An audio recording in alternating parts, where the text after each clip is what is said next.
Shri Sachchidananda Sadhguru Sainath Maharaj key జై. శ్రీ సచ్చిదానంద సద్గురు అలివేలు మంగమ్మ సహిత Bharadwaj Maharaj key జై. శ్రీ సచ్చిదానంద సద్గురు నాంపల్లి బాబా మహారాజ్ కీ జై. జై సాయి మాస్టర్. ఈరోజు సత్సంగంలో మనం నేను దర్శించిన మహాత్ములు 3 శ్రీ ఆనందమయ్య అమ్మ దివ్య చరిత్ర చదువుకుంటున్నాం. రచన పరమ పూజ్య ఆచార్య శ్రీ ఎక్కిరాల భరద్వాజ మాస్టర్ గారు. దీనిలో మనం 2వ అధ్యాయాన్ని చదువుకుంటున్నాము. నిన్నటి సత్సంగంలో మనం ఏం చెప్పుకున్నామంటే శ్రీ అఖండానంద సరస్వతి స్వామి వారు మాస్టర్ గారిని చాలా ప్రత్యేకంగా ఆదరించి ఆశీస్సులు ఇస్తారు. ఇచ్చేసరికి ఇంకా అక్కడ వాళ్ళందరూ ఆశ్చర్యపోతారనమాట. ఏంటి ఈయనెవరు, ఎక్కడి నుంచి వచ్చారు అని చెప్పి చాలా ఆశ్చర్యపోయి ఇంకా వాళ్ళందరూ మాస్టర్ గారు చుట్టూ మోగిపోతారు. మోగిపోయి కొంతమంది మీఠా బాబా అని మొదలు పెడతారనమాట. అంటే ఆ స్వామి బహుత్ మీఠా హే అని మాస్టర్ గారిని బుగ్గ మీద ఇట్లా చడుస్తారు. ఇంకా దాంతో వీళ్ళు మీఠా బాబా అనుకుంటూ మాస్టర్ గారిని చాలా గౌరవించేస్తారు. గౌరవించి ఇక్కడ ఈ రాత్రికి మీరు మా దగ్గర ఉండాలి, భిక్ష మా ఇంట్లో నుంచి, పాలు మా ఇంట్లో నుంచి, ఇలా అన్నమాట. అందరూ వచ్చేస్తారు. వచ్చేసరికి మాస్టర్ గారికి ఇంకా చెవులు హోరెత్తిపోతూ ఉంటాయి అన్నమాట. మా ఇంటికంటూ ఉంటారు. అప్పటి వరకు మాస్టర్ గారికి ఉండడానికి ఆశ్రయం లేదు, తినడానికి ఫుడ్డు లేదు. అలాంటిది ఒక్కసారిగా చూడండి ఎట్లా అయిపోయి మొత్తం మారిపోతుంది. బాబాని స్మరించేసరికి అఖండానంద సరస్వతి గారు ఆశీస్సులు అద్భుతంగా లభించడం, అది వీళ్ళందరూ చూడడం, వీళ్ళందరూ మాస్టర్ గారిని ఆహ్వానించడం ఇంకా అసలు మామూలుగా కాదనమాట. పోటీపడి నేనంటే పోటీపడి అనమాట. ఇంకంత ఉంటుంది. ఉండేసరికి ఇంకా వాళ్ళని హోరు భరించలేక మాస్టర్ గారు చెవులు మూసుకున్నారట. వాళ్ళు ఎంతో భక్తి శ్రద్ధలతో నన్నొక్కడిని విడిచిపెట్టి దూరంగా వెళ్ళి ఒక అరగంట చర్చించుకున్నారు. మనం ఇక్కడ వరకు చెప్పుకున్నాం నిన్న. వాళ్ళంతా భక్తి శ్రద్ధలతోట మాస్టర్ గారిని ఒక్కరిని వదిలేసి పక్కగా దూరంగా వెళ్ళి ఓ అరగంట పాటు చర్చించుకున్నారట. వాళ్ళు ఎవరింటికి రావాలి, ఏం చేయాలి, అసలు ఏమిటి, ఇదంతా అనమాట. చివరికి 2 మనుషులను సైకిల్ మీద గ్రామానికి పంపారు. చివరికి జరిగింది ఏంటంటే వాళ్ళు చర్చించుకున్న తర్వాత 2 మనుషుల్ని సైకిల్ ఇచ్చి వాళ్ళ గ్రామంలోకి పంపారట. మరి కొంతసేపటికి ఊరిలో నుండి ఒక ఎద్దుబండి వచ్చింది. వాళ్ళు వెళ్ళేసరికి కాసేపటికి ఏమైందిట, ఊళ్ళో నుంచి ఒక ఎద్దుల బండి వచ్చింట. నన్ను దానిపై ఒక నరసింహస్వామి ఆలయానికి తీసుకెళ్లారు. ఆ ఎద్దుల బండిలో మాస్టర్ గారిని ఎక్కమని చెప్పి అక్కడ నరసింహస్వామి ఆలయం ఉందిట, అక్కడ తీసుకెళ్ళారట మాస్టర్ గారిని. అక్కడ మంచం మీద ఎత్తుగా పరుపులు, రగ్గులు, దాని పక్కనే ఒక పీట అమర్చారు. చూడండి అసలు ఎంత మారిపోయిందో సీన్ మొత్తం. అక్కడ ఒక మంచం ఉందన్నమాట, దాని మీద ఎత్తుగా పరుపులు, మెత్తటి పరుపులు వేసి ఉన్నాయి. అక్కడ చాలా రగ్గులు కూడా ఉన్నాయి అక్కడ. దాని పక్కనే ఒక పీట కూడా ఉంది, అమర్చారట. నన్ను దానిపై కూర్చోబెట్టాక నాకు ఒక రగ్గు కప్పారు. మాస్టర్ గారిని దాని మీద కూర్చోపెట్టారు. ఆ మెత్తటి పరుపులు ఉన్నాయి కదా, దాని మీద కూర్చోపెట్టి మాస్టర్ గారికి ఒక రగ్గు కప్పారట. ఇంతలో ఆ పక్క ఇంటి నుండి కుంపటి నిండా నిప్పులు తెచ్చి చలి కాచుకోవడానికి మంచం పక్కనే పెట్టారు. ఇంతలో ఏం చేశారట, పక్కింటి నుంచి ఒక కుంపటి తీసుకొచ్చారట. దాని నిండా నిప్పులు ఉన్నాయి, తెచ్చి చలి కాచుకోవడానికి మంచం పక్కన పెట్టారట. అంతకుముందు మాస్టర్ గారి పరిస్థితి చూడండి, చలికి మొద్దయిపోయింది, ఒళ్ళంతా చెట్టు కింద ఉన్నారు. పాపం ఆకలి, ఫుడ్ లేదు. చూడండి ఎన్ని పరిస్థితులు మాస్టర్ గారికి అప్పుడు. చలి, అంతటి చలి. ఇప్పుడేమో చక్క వెచ్చగా రగ్గు కప్పి మెత్తటి పరుపులు వేశారు, కుంపటి తెచ్చారు. మరొక ప్రక్కన తాగడానికి వేడి నీళ్ళు పెట్టారు. అప్పుడు మాస్టర్ గారు అక్కడికి ఒక కాలువలో తాగడానికి కడితే నీళ్ళు ఎంత చల్లగా ఉన్నాయండి. అలా తాగడానికి కాదు, కాలకృత్యాలు తీర్చుకుందామని వెళ్తారు మాస్టర్ గారు. ఆ నోట ఇట్ట పెట్టుకోగానే నీళ్ళు చల్లగా ఐసు ముక్కల్లో ఉంటాయన్నమాట. ఇక్కడ ఏంటి, ఇప్పుడేమైంది, అక్కడ పక్కన తాగడానికి వేడి నీళ్ళు పెట్టారట. కొద్దిమంది నా మెడలో మాలలు వేశారు. ఇంకేముంది, పుష్పమాలలు మాస్టర్ గారికి. ఒకరు నుదుట బొట్టు పెడితే మరొకరు నా పాదాలకు చేతులకు గంధం పూశారు. ఒకళ్ళు బొట్టు పెట్టేశారట, ఒకళ్ళ పాదాలకి చేతులకి గంధం పూసేశారట. తరువాత జయ హరిరామ్ జయ శ్రీరామ్ అని కొద్దిసేపు భజన చేశారు. అక్కడే మాస్టర్ గారి దగ్గర కూర్చుని వాళ్ళు భజన చేశారట, జయ హరిరామ్ జయ శ్రీరామ్ అంటూ. ఇంతలో దాదాపు 15-20 పళ్ళెల నిండా రొట్టెలు, కూరలు, మధుర పదార్థాలు, పాలు తెచ్చిపెట్టారు. ఇంతలో ఏమైంది, దాదాపు 15-20 పళ్ళేటండి. చూడండి, అప్పుడు మాస్టర్ గారు ఏం తిన్నారు, ఉప్పు బిస్కెట్లు, టీ, దాంతో కడుపు నింపుకున్నారు. వెగట కూడా వచ్చేసింది మాస్టర్ గారికి. అట్లాంటిది ఇప్పుడు చూడండి ఏం తెచ్చారు, 15-20 పళ్ళేల నిండాట రొట్టెలు, కూరలు, మధుర పదార్థాలు, పాలు తెచ్చిపెట్టారట. అవన్నీ పెట్టేందుకు బల్ల మీద చోటు చాలకపోయేసరికి ఒక పెద్ద జంబుఖానా వంటిది ఆ పక్కనే నేల మీద వేసి గోడ వెంబడ ఆసనంగా మడిచిన ఒక రగ్గు ఉంచారు. నన్ను దాని మీద కూర్చోబెట్టి ఆ పళ్ళేలు నా ఎదుట పెట్టి నమస్కరించారు. ఆ బల్ల కూడా చాలనన్ని పదార్థాలు పట్టుకొచ్చి పెద్ద జంబుకాన అది వేసి మాస్టర్ గారిని కూర్చోపెట్టి ఒక ఆసనంలాగా పెట్టి మడిచి ఒక రొగ్గు పెట్టారట. దాని మీద మాస్టర్ గారిని కూర్చోపెట్టి ఆ పళ్ళేలన్నీ మాస్టర్ గారి ఎదుట పెట్టి నమస్కరించారట. వాటిలో ఎవరు తెచ్చినవి తీసుకుంటానోనని ఎంతో ఆత్రంగా కొద్ది నిమిషాలు చూస్తూ నుంచున్నారు. అంటే ఆ గ్రామంలో ఎంతోమంది అక్కడ ఇళ్ళ వాళ్ళందరూ ఒక్కొక్క వెరైటీ కింద పంపించారు అనమాట మాస్టర్ గారికి.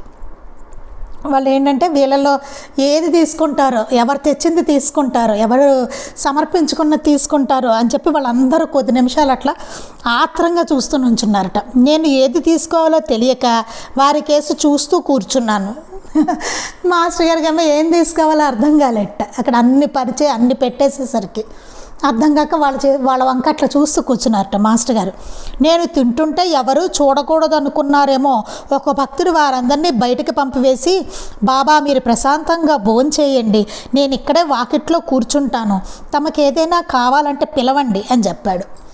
మాస్టర్ గారు తినకుండా అలా చూస్తుండేసరికి ఆయన చూస్తుంటే ఎవరో తినకూడదేమో అని చెప్పి అందరినీ బయటకు పంపించేసి, బాబా మీరు ప్రశాంతంగా భోంచేయండి, నేను ఇక్కడే వాకిట్లో కూర్చుంటాను, మీకు ఏదైనా కావాలంటే నన్ను పిలవండి అని చెప్పాట. ఆ భోజనం అంతా ఏమి చేయాలో అర్థం కాలేదు. అంత మరి అన్ని పళ్ళేలతో పట్టుకొచ్చేసారు కదా, అన్ని 50 రకాలు. ఇంకా మాస్టర్ గారికి అక్కడ ఏం చేయాలో అర్థం కాలేదు. ఇట్లా అంత తినలేరు కదా, అర్థం కాలేదు. ఇక్కడ సాధువులు ఎవరైనా ఉన్నారా అన్నాను. మాస్టర్ గారు అన్నట్టు, ఇక్కడ ఎవరైనా సాధువులు ఉన్నారా అని అడిగారట. అతడు ఉన్నారని చెప్పి గబగబా గేటు బయటకు వెళ్ళి ఆ దగ్గరలో అరుగు మీద కూర్చున్న కొందరు సాధువులను పిలుచుకొచ్చాడు. అతను ఉన్నారండి అని చెప్పి గేటు బయటకు వెళ్ళాట. దగ్గరలో కొంతమంది సాధువులు ఉంటే, అరుగు మీద కూర్చున్న వాళ్ళు ఉంటే వాళ్ళందరినీ లోపల తీసుకొచ్చాట. అందరూ కూర్చుని భోజనం చేసాం. ఆ సాధువులు, మాస్టర్ గారు అందరూ కలిసి ఏం చేసుకుంటారు, అంత ఫుడ్ కదా, అందరూ కలిసి సాధువులకు కూడా మాస్టర్ గారు పెట్టేశారనమాట. అందరూ కలిసి భోజనం చేశారట.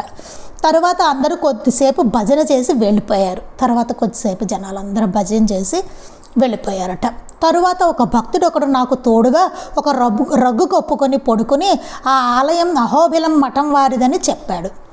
అతను ఏం చేశాట, ఒక రగ్గు కప్పుకుని, ఒక అతను మాత్రం ఎవరో ఒకళ్ళు ఉండాలి కదా, అందరూ వెళ్ళిపోయారు, రగ్గు కప్పుకుని ఒక మూల పడుకున్నట్ట. ఈ ఆలయం అహోబిలం మఠం వారిది అని చెప్పాట. ఇంతలో ఒక భక్తుడు వచ్చి ఒక బీడీ కట్ట, ఒక సిగరెట్టు పెట్టే, అగ్గి పెట్టే, 4-5 కిళ్ళీలు తెచ్చి అక్కడ ఉంచాడు. ఇంతట్లో ఇంకో భక్తుడు వచ్చి ఒక బీడీ కట్ట, ఆయన ఏది తీసుకుంటారో ఏది కాలుస్తారో తెలియదు కదా, అందుకని ఒక బీడీ కట్ట తెచ్చాట, ఒక సిగరెట్ పెట్టి తెచ్చాట, అగ్గి పెట్టి తెచ్చాట, కిడ్లీలు తెచ్చి అక్కడ పెట్టాట. నాకు వద్దని చెబుతుంటే నాకు తోడుగా ఉన్న వ్యక్తి నన్ను మాట్లాడవద్దని సైగ చేశాడు. వద్దు అని చెప్తున్నారట మాస్టర్ గారు. చెప్తుంటే ఆ తోడుగా ఒక అతను ఉన్నాడు కదా, మీరేం మాట్లాడకండి అని సైగ చేసేట. రెండో వ్యక్తి వెళ్ళిపోగానే నా తోటి వ్యక్తి నాకు ఒక పాను ఇచ్చి తను ఒకటి వేసుకుని బీడీ వెలిగించుకుని మిగిలినవన్నీ జేబులో వేసుకున్నాడు. ఎందుకన్నాడు, అతను తీసేసుకుందామని అనమాట. మాస్టర్ గారికి ఒక పాను ఇచ్చేట, అతను ఒకటి వేసుకున్నట్ట, ఒక బీడీ వెలిగించేట, మిగతా బీడీ, సిగరెట్, అగ్గిపెట్టి అన్ని జేబులో వేసుకున్నట్ట. తర్వాత మేము పడుకోగానే సాయి కృప ఆ దూరదేశంలో కూడా ఎంతగా పనిచేస్తుందో తెలుసుకున్నాను. ఒకసారి బాబాని అట్లా తలుచుకునేసరికి ఆయన కృప ఎంతలాగా, ఇంత దూరదేశంలో కూడా, ఎక్కడో నైమిసారణ్యం, ఎక్కడో షిరిడి, ఇంతలాగా పనిచేస్తుంది ఆ బాబాది, ఎక్కడుంటే అక్కడ అని చెప్పేసి మాస్టర్ గారు అనుకున్నారనమాట. ముందటి రోజు కూడా సాయిని నిష్ఠూరాలాడినందుకు సిగ్గుపడ్డాను. కొంచెం మాస్టర్ గారు అనుకున్నారట, అయ్యో ముందు రోజు బాబాని ఎందుకు నేను అట్లాగా అన్నాను అని చెప్పి అనుకున్నారట. నిజానికి చెట్టు క్రింద ఆలయంలోనూ నివసించడం సాధుధర్మని గుర్తుకు రాగానే సాయి చూపిన అనుగ్రహం అర్థం చేసుకోగల వివేకం కూడా నాకు లేదని స్పష్టం అయ్యింది.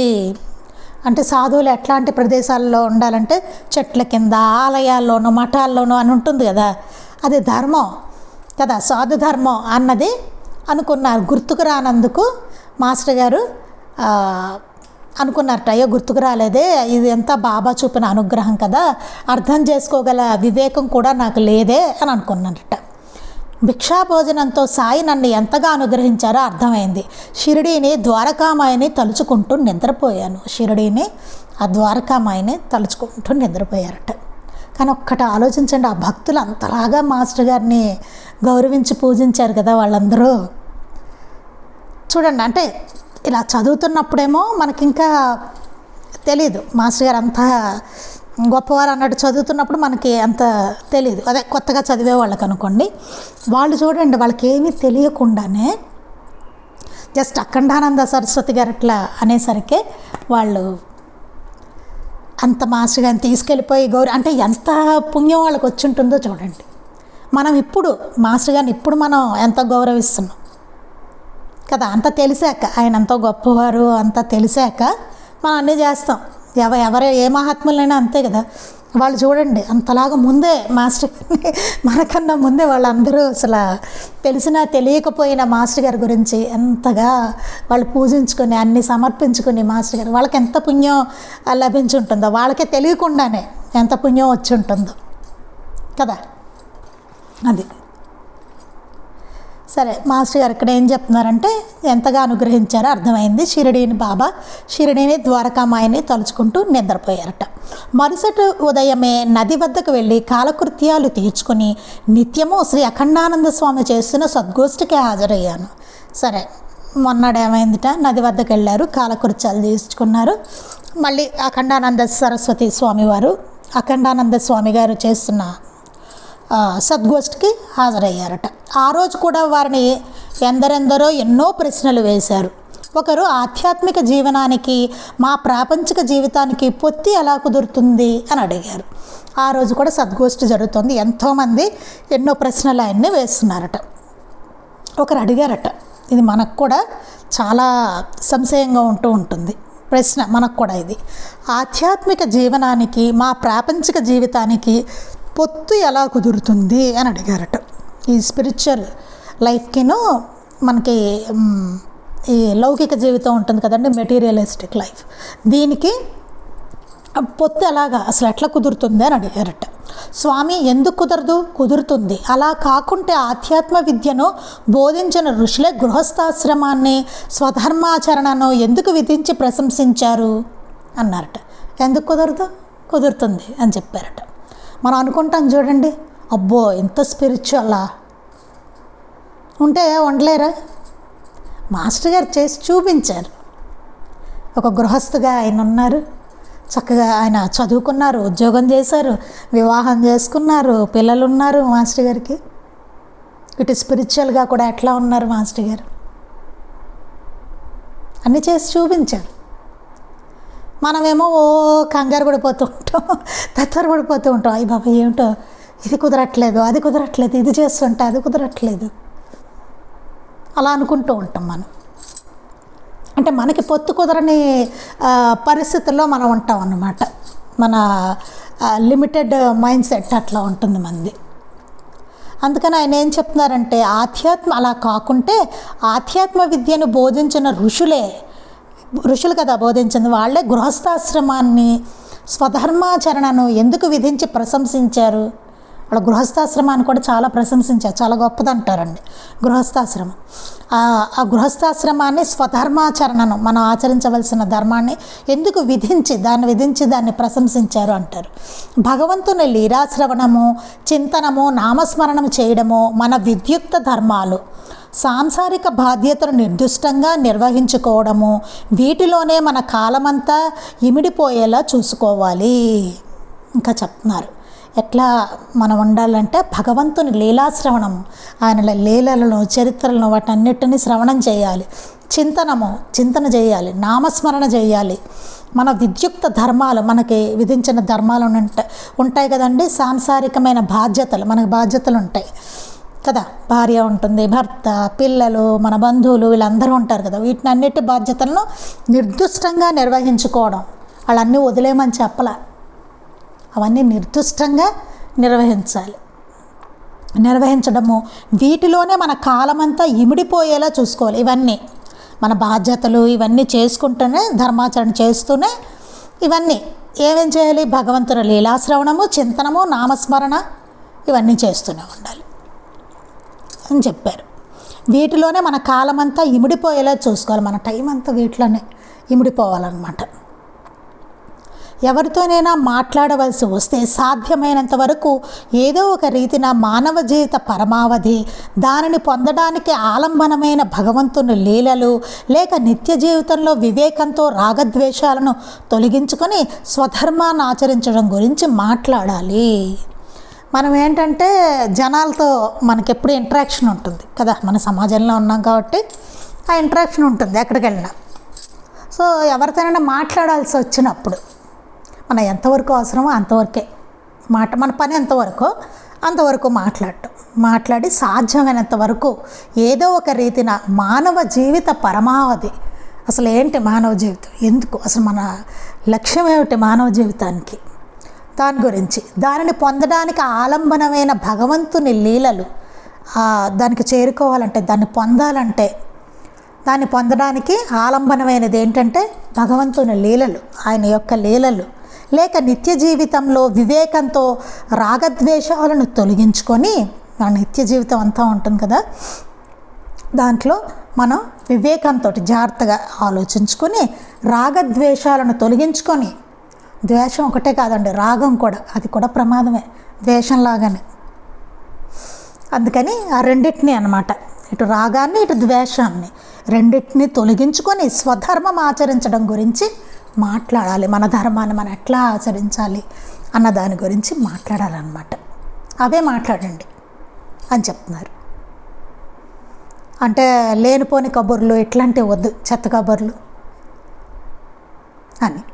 భగవంతుడి గురించి, ఆయన లీలల గురించి, ఆయన గురించి, మనం ఎలా ఉండాలి, స్వధర్మాచరణ గురించి, రాగద్వేషాలను ఎట్లా తొలగించుకోవాలి నిత్య జీవితంలో. మనకు బాబా చెప్పినవి అనేక సూక్తులు ఉన్నాయి, మహాత్ములు చెప్పినవి ఎన్నో ఉన్నాయి మనకి, ఎట్లా ఉండాలి అని. అవి అట్లాంటివే మాట్లాడుకోమంటున్నారు. అంటే పనికొచ్చేవి, మనకే ఇతరులకి పనికొచ్చేవి. మనకి మరణం జరుగుతూ ఉంటుంది, సత్సంగం జరుగుతూ ఉంటుంది, ఎదుటివాడు కూడా వాటిని తెలుసుకోవడం అనేది జరుగుతుంది. ఇద్దరికి ప్రయోజనం, అలా ప్రయోజనకరంగా ఉండే మనం ఒక మాట మాట్లాడామంటే అందరికీ ప్రయోజనకరంగా ఉండాలి, అదనమాట. అలాగా మలుచుకోవాలి మన జీవితాన్ని, అట్లాంటి మాటలు మాట్లాడాలి అని చెప్తున్నారు. మాస్టర్ గారు ఒకటి చెప్తారండి. మాస్టర్ గారి దగ్గరికి మనం చదువుకున్నాం ఇది. మాస్టర్ గారి దగ్గరికి ఎవరో ఒకళ్ళు వచ్చి ఏదో మాట్లాడడం మొదలుపెట్టేవారట, ఆ పిచ్చపాటి కబుర్లు మొదలుపెట్టేసరికి మాస్టర్ గారు ఏం చేసేవారట, ఆయనే కల్పించుకునేవారట. ఆ మాటల్లో ఆయనే కల్పించుకుని, ఈ చుట్టూ ఈ పటాలేంటి, మహాత్ముల పటాలేంటి, ఈ బాబా పటం ఏంటి అని అనుకుంటున్నారా అని మొదలెట్టి, నేను షిరిడి వెళ్ళినప్పుడు అనేసి మాస్టర్ గారు అదంతా చెప్పుకుంటూ వచ్చేవారట. బాబా అనుగ్రహం ఆయనకి ఎట్లా కలిగింది ఇవన్నీ చెప్పుకుంటూ వచ్చేవారట. ఇష్టమైన వాళ్ళేమో విని అక్కడ ఉండేవాళ్ళు, ఇష్టం లేని వాళ్ళేమో వెళ్ళిపోయేవాళ్ళు. వెళ్ళిపోయారు, నష్టం ఏంటి, మన టైం వేస్ట్ అవుతుంది కదా. ఇష్టం లేదు వాడికి, వాడు మళ్ళీ రాడు, ఇంకా ఆ మాటలు మాట్లాడితే మళ్ళీ రాడు. ఇప్పుడు భగవంతుడి గురించి మాట్లాడుతున్నాం అనుకోండి, ఇష్టమైన వాళ్ళు వస్తారు, ఇష్టం లేని వాళ్ళు వెళ్ళిపోతారు. వాడికి సత్సాంగత్యం కావాలనుకుంటే వస్తాడు, వద్దు నాకు దుస్సాంగత్యమే కావాలనుకుంటే పోతాడు అటు. వాడికి ఏ పిచ్చపట్టి కబుర్లు నచ్చితే వాటితోనే వెళ్ళిపోతాడు కదా. ఏంటండి నష్టం మాట్లాడుకుంటే, చాలా నష్టం. మనసు కలుషితమై, మనమే చూడండి గబుక్కునే ఉన్న అలాంటి వినాల్సి వచ్చిందనుకోండి, తర్వాత బాగుండదు మనకేమి. ఆలోచించండి, హాయిగా ఒకటి వింటుంటే, మంచి మన స్పిరిచువల్ ఏమైనా వింటుంటే ఉండే హాయి, ఆ చెత్త విన్న తర్వాత చాలా చిరాకుగా ఉంటుంది. మన మనసు కూడా మలినమైపోతుంది, చాలా మలినం అవుతుంది మన మనసు. మనమే అబ్జర్వ్ చేసుకోవాలి. తర్వాత అనిపిస్తే ఎందుకు వచ్చిందిరా బాబు ఇట్లాంటి మాటల్లో పడ్డాము అనిపిస్తుంది. గబుక్కొని తెలియకుండా మనము దాంట్లో పార్టిసిపేట్ చేసేస్తాం. అందుకే సత్సాంగత్యం అనేది చాలా అవసరం అన్నమాట. అంటే ఒకే భావాలతో చక్కగా మనం చేసుకునే వాళ్ళందరము ఉండాలి. ఇవే మాట్లాడుకుంటూ చక్కగా మంచి జీవితం వైపుకి మరలుతూ ఉండాలన్నమాట. మాస్టర్ గారు అలాగే చెప్పేవారు. ఎవరు వచ్చినా సరే బాబా గురించి చెప్పేవారు, లేకపోతే ఉపయోగపడే వాళ్ళకి బాబా బోధలు, సూక్తులు, ఇట్లాగే రాగద్వేషాలు ఎలా తొలగించుకోవాలి, అసూయ ఎట్లా తొలగించుకోవాలి, ఇలా చెప్పారు బాబా, ఇట్లా ఆచరించమన్నారు, అట్లా అనమాట. లేకపోతే ఈ మహాత్ములు ఇట్లా చెప్పారు, అట్లా చెప్పారు, ఇవన్నీ మనకు కూడా అదే చెప్పారు మాస్టర్ గారు. యాక్చువల్గా చాలామందికి నచ్చదు. మొదలెట్టామంటే మనం నచ్చిన వాళ్ళే మిగులుతారు, మనకి శ్రేయస్కరం అది. లేకపోతే రోజు వచ్చి చంపుదంటారు మనల్ని కదా, ఏదేదో మాట్లాడుతూ ఉంటారు. వీళ్ళలాగా వాళ్ళలాగా ఇక్కడలాగా అక్కడలా. ఏంటి ఏం చేస్తాం మనం? ఎవడో అట్లా అయితే మనకేంటిట, ఏం చేస్తాం? ఇవన్నీ ఆ మాటలతో మన మనసు కూడా కలుషితం అవుతుంది. అయ్యి మనం కూడా 2 మాటలు అంటాం, లేకపోతే మనం వెళ్ళి ఇంకోటితో అంటాం. అందుకే సాధ్యమైనంత మంచి పనుల్లోనూ నిమగ్నం అవ్వాలి. అయితే చెడు దానికి అదే పోతుందట. ఒకవేళ చెడు జరుగుతుంది, చెడు అనుకుంటూ ఉండే కన్నా దాన్ని గుర్తించాం కాబట్టి మనం ఏం చేయాలి? మంచి వాటిల్లో నిమగ్నం అయిపోవాలి. దానికి అదే పోతుంది చెడు అనేది. అది మొదటిది ముముక్షత్వానికి, రెండవది భక్తికి, మూడవది వివేక వైరాగ్యాలతో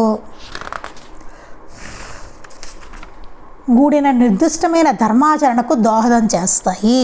ఇక్కడ 1, 2, 3 ఏం చెప్పారంటే, ఇక్కడ చెప్పారు కదా, ఎవరితోనైనా మాట్లాడవలసి వస్తే సాధ్యమైనంత వరకు ఒక రీతిన మానవ జీవిత పరమావధి, ఇది ఒకటని చెప్తున్నారు. ఇది ఎందుకు ఉపయోగపడుతుందో కింద చెప్తున్నారు మాస్టర్ గారు.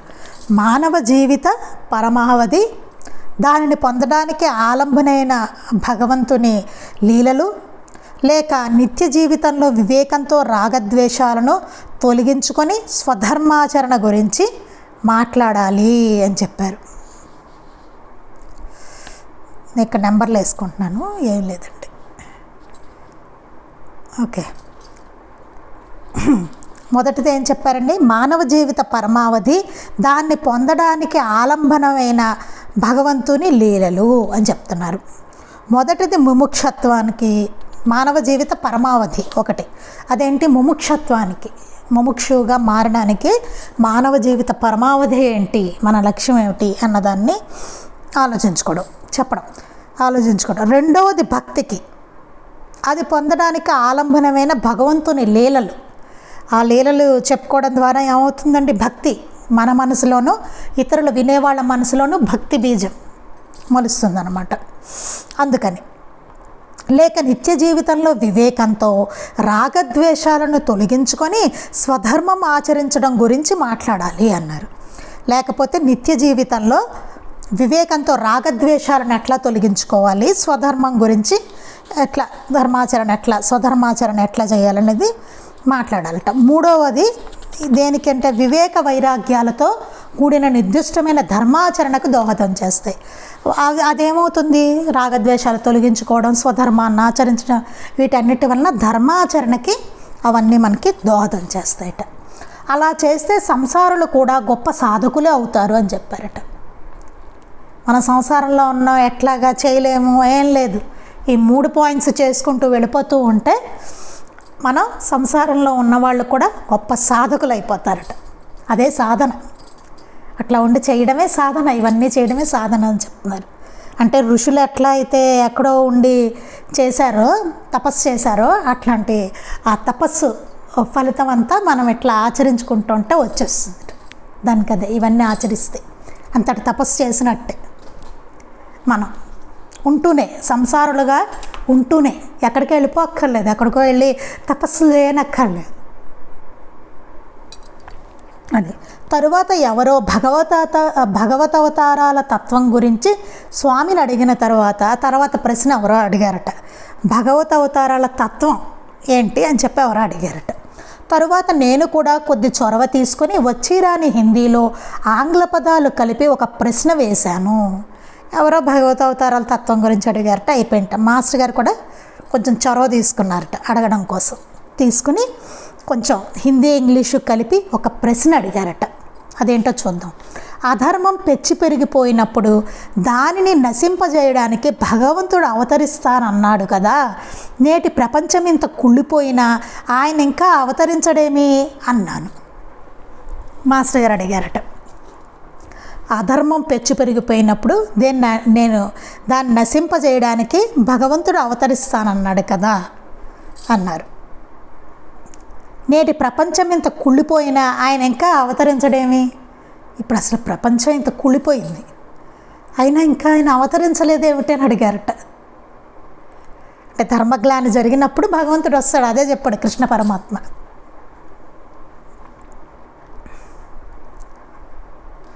ఆయన నా వంక ఎంతో వాత్సల్యంతో చూచి ఇంకా అవతరించలేదేమిటని అడిగారట. ఆయన చాలా అఖండానంద సరస్వతి గారు, మా అఖండానంద స్వామి మాస్టర్ గారి అని ఎంతో వాత్సల్యంతో చూశారట. చూసి నా ఆవేదన గ్రహించి పక్కపక్క నవ్వుతూ, మాస్టర్ గారిలో ఎంత ఆవేదన ఉందో గ్రహించారట. గ్రహించి ఆయన పక్కపక్క నవ్వుతున్నారట. నవ్వుతూ అన్నారట, ఆయన శిష్యులను ధర్మాన్ని రక్షించడానికి కూడా అవతరిస్తానన్నారు కదా, ఈ రోజుల్లో అలా రక్షించదగిన వారు ఎక్కువ మంది భూమి మీద లేరేమో. ఈనాడే ఆయన అవతరిస్తే భూమి మొత్తాన్ని హారతి కర్పూరంలా దహించక తప్పదని కాబోలు ఆయన అవతరించలేదు. నా వంటి వారి కొందరికి ఇట్టి ఆవేదన కలిగిస్తున్నాడు కదా, ఆ దివ్య ప్రేరణకు ఆత్మసమర్పణ చేసుకొని సద్ధర్మాన్ని పాటిస్తూ సాటివారిని మలుచుకుంటూ పోవాలి. ఇలా కొందరు శిష్యులైతేనైనా వారిని రక్షించడానికి భగవంతుడు తప్పక అవతరిస్తాడు. నేను అలానే చేస్తున్నాను, నీవు అలానే చెయ్యి. ప్రపంచాన్ని విడిచి మేము కొందరం చేస్తుంటే ప్రపంచంలో ఉంటూనే నీలాంటి మరికొందరు ఇలా చేయాలి. అదెంతో కష్టమే, సాక్షాత్తు ముళ్ళబాటే, సందేహం లేదు. కానీ ఆయన అవతరించాలంటే ఇలాంటి కఠోర తపస్సు మనం చేయక తప్పదు ఆయన చెప్పారట. ఇదంతా చెప్పుకుంటూ వచ్చారు. ఏం చెప్పారో చూద్దామండి. వాత్సల్యంతో మాస్టర్ గారిని చూశారు. చూసి మాస్టర్ గారు ఆవేదన గ్రహించి పక్కపక్క నవ్వారు. నవ్వి ఇట్లా అన్నారట, ఆయన శిష్యులను, అంటే ఆ భగవంతుడు అవతార పురుషుని యొక్క శిష్యులను ధర్మాన్ని రక్షించడానికి కూడా అవతరిస్తానన్నారు కదా, దాని గురించి కూడా ఆయన అవతరిస్తానన్నారు. ధర్మాన్ని రక్షించడానికి, ఆయన నమ్ముకున్న శిష్యులను రక్షించడానికి ఆయన అవతరిస్తానన్నారు. ఈ రోజుల్లో అలా రక్షించదగిన వారు ఎక్కువ మంది భూమి మీద లేరేమో. ఈ రోజుల్లో అలా రక్షించేవాళ్ళు, అంత తగిన వాళ్ళు, అంత క్వాలిటీ, అంత ఇది ఉన్నవాళ్ళు ఇంకా భూమి మీద లేరేమో ఎక్కువ మంది అన్నారు. ఈనాడే ఆయన అవతరిస్తే భూమి మొత్తాన్ని హారతి కర్పూరంలా దహించక తప్పదని కాబోలు ఆయన అవతరించలేదు. ఇప్పుడే అవతరిస్తే కనుక ఎంత పాపాలతో ఎట్లా ఉందండి భూమి. ఈ భూమి మొత్తాన్ని హారత కర్పూరంలాగా దహించేయాలంటే, అంతకు మించి ఇంకేం లేదు. ఇంకా అంత పాపాలతో అట్టుడిగిపోతుంది ఇప్పుడు. అందుకే ఆయన ఇంకా అవతరించలేదు అని చెప్పారు. ఇంక ఉండదు భూమి ఆయన అవతరించారంటే మనం చేసే పాపాలకి. అందుకని నా వంటి కొందరికి ఇట్టి ఆవేదన కలిగిస్తున్నాడు కదా, నీలాంటి వాళ్ళకి నాలాంటి వాళ్ళకి ఆయన అవతరించాలి, బాగుండాలి, సమాజం అందరూ బాగుండాలి, ఇలాంటి ఆవేదన ఒకటి లోపల మనకి కలిగిస్తున్నారు కదా అన్నారట.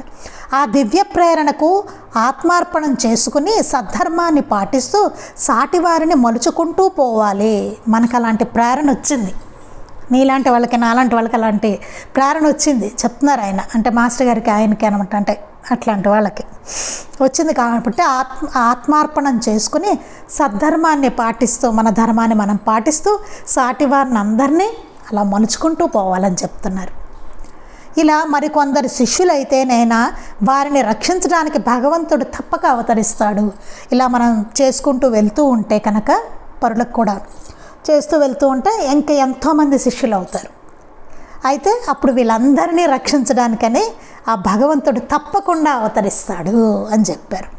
నేను అలానే చేస్తున్నాను, నేను అట్లాగే చేస్తున్నాను, అందరికీ మంచిని చేస్తూనే ఉన్నాను. ఆ ధర్మాచరణ గురించి, చెప్తూ బోధిస్తూ మంచి మార్గంలో ఎట్లా వెళ్ళాలి అనేసి భగవంతుడి తత్వం గురించి ఇవన్నీ చెప్తూ చేస్తున్నాను. నీవు అలానే చేయి మాస్టర్ గారిని అంటాను, మీరు కూడా అట్లాగే చేయండి, నేను అదే చేస్తున్నాను.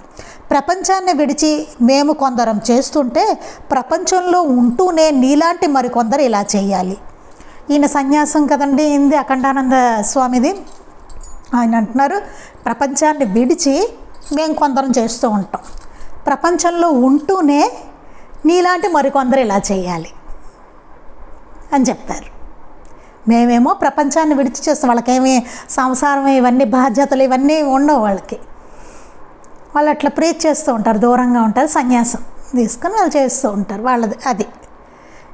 ఇలా కూడా అనమాట ప్రపంచంలో ఉంటూనే, అంటే మాస్టర్ గారు లాంటి వాళ్ళ గురించి చెప్తున్నారు, మాస్టర్ గారు, ఈకే గారు, ఇట్లా వీళ్ళ గురించి చెప్తున్నారట. ప్రపంచంలో ఉంటూనే నీలాంటి మరికొందరు ఇలా చేయాలి, ఇట్లా చేయాలి, ఉంటూనే చేయాలి మీలాగా కొందరు అని చెప్తున్నారు. రెండూ ఉంటాయన్నమాట. అది ఎంతో కష్టమే, చాలా కష్టమే చేయడం. సాక్షాత్తు ముళ్ళబాటే, సందేహం లేదు. చూసారండి, మంచి అనేది ఎంత కష్టమో చూడండి.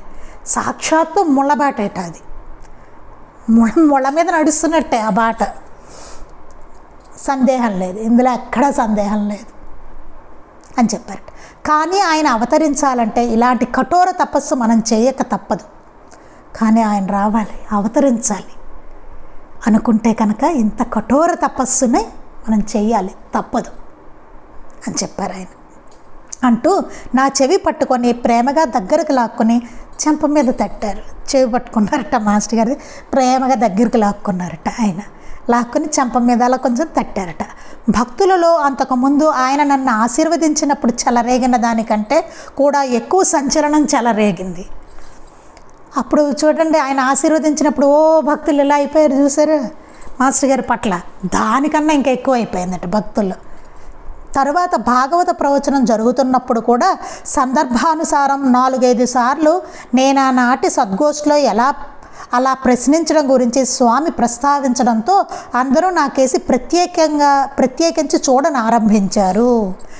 ఆయన ఆ రోజు భాగవత సప్తాహం జరుగుతోంది చెప్తున్నారు. ఆయన చెప్తున్నప్పుడు కూడా ఆ సందర్భాన్ని బట్టి 4-5 సార్లు సద్గోష్ఠిలో మాస్టర్ గారు ప్రశ్నించడం గురించి స్వామి దాన్ని ప్రస్తావిస్తూ ఉన్నారట. దాని గురించి మాస్టర్ గారి కేసు చూసి చెప్తూ ఉన్నారట ఆయన అడిగిన ప్రశ్నని భాగవత సప్తాహంలో కూడా. ఇక చూడండి జనాలకి, అమ్మ ఈయనకి ఇంత పెద్ద ప్లేస్ ఇచ్చేశారు ఈయన అఖండానంద స్వామి గారు అని చెప్పి ఇంకా చూడండి జనాల్లో ఇక అట్లా ఉందట. ఈయన ఎవరో చాలా గొప్ప, ఆయన పెద్ద బాబా, అయినా ముందే అనేసరిగా మేటా బాబా అని అట్లా ఈ బాబా అమ్మో సామాన్యులు కాదు ఈయన. నిజంగానే వాళ్ళు అనుకున్నవన్నీ నిజమే. అప్పుడు వాళ్ళు ఏదో తెలియక అనుకున్నారు కానీ బట్ అది నిజమే కదా, వాళ్ళు పూర్తిగా అవగాహన లేదు కానీ అది నిజం. అదనమాట జరిగింది. ఇంకా తర్వాత ఏం జరిగింది అనేది చూద్దాం. మాస్టర్ గారికి ఆ ప్రవచనం అయిపోయిన తర్వాత ఏం జరిగింది అనేది చూద్దాం రేపు. శ్రీ సచ్చిదానంద సద్గురు సాయినాథ్ మహారాజ్ కి జై. శ్రీ సచ్చిదానంద సద్గురు అలివేలు మంగమ్మ సహిత భరద్వాజ మహారాజ్ కి జై. శ్రీ సచ్చిదానంద సద్గురు నాంపల్లి బాబా మహారాజ్ కి జై. గురుదేవ దత్త అవధూత చింతన. లోకా సమస్తాః సుఖినో భవంతు. లోకా సమస్తాః సుఖినో భవంతు. లోకా సమస్తాః సుఖినో భవంతు. జై సాయి మాస్టర్.